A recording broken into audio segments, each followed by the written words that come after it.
The creation, fallout, and redemption of humanity. Creation. In Genesis chapter 1, verses 1 through 25, we read that God creates everything. First he created the heavens and earth. He created light.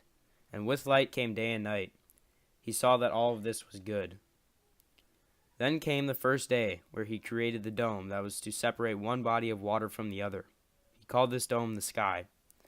On the second day, he created a basin where all the water under the sky was gathered. Dry land appeared. Also on the second day, the earth, now with land, brought vegetation. On the third day, God put lights in the sky, in which would bring about day and night, seasons and years. One greater light to govern the day, and one lesser light to govern the night. On the fourth day, God created all sea creatures and birds. All living creatures followed on the fifth day. God saw that all of this was good. But he also created one very important thing on the fifth day, human beings. In Genesis chapter 1, verses 26 through 30, God says, "Let us make human beings in our image, after our likeness. Let them have dominion over the fish of the sea, the birds of the air, the tame animals, all the wild animals, and all the creatures that crawl on earth." God created mankind in his image. In the image of God he created them. Male and female he created them. God blessed them, and God said to them, "Be fertile and multiply. Fill the earth and subdue it. Have dominion over the fish of the sea, the birds of the air, and all the living things that crawl on the earth." God also said, "See, I give you every seed-bearing plant on all the earth, and every tree that has seed-bearing fruit on it to be your food.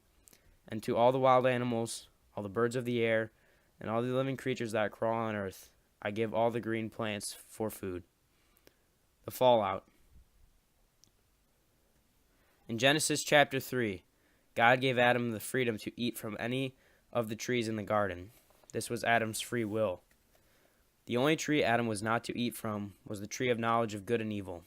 After this, God created Eve. She was told the same. They were both naked, but yet they felt no shame.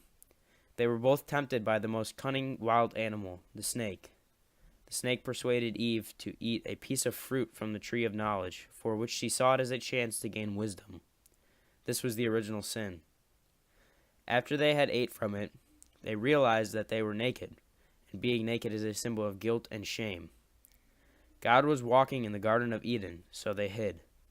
God asked them why they hid, and they said that they were afraid because they were naked.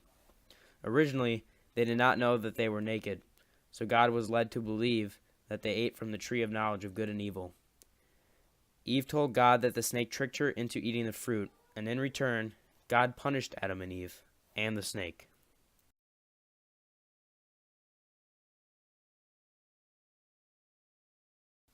The redemption. After Adam and Eve lost their grace of original holiness and original justice, they were not fully forgiven, but rather God never gave up on them. Grace is God's life and love poured out for our salvation. Grace enables us to overcome the effects of original sin. We cannot save or redeem ourselves. Rather, we need God's grace. The fullness of grace is revealed in the saving life, death, and resurrection of Jesus.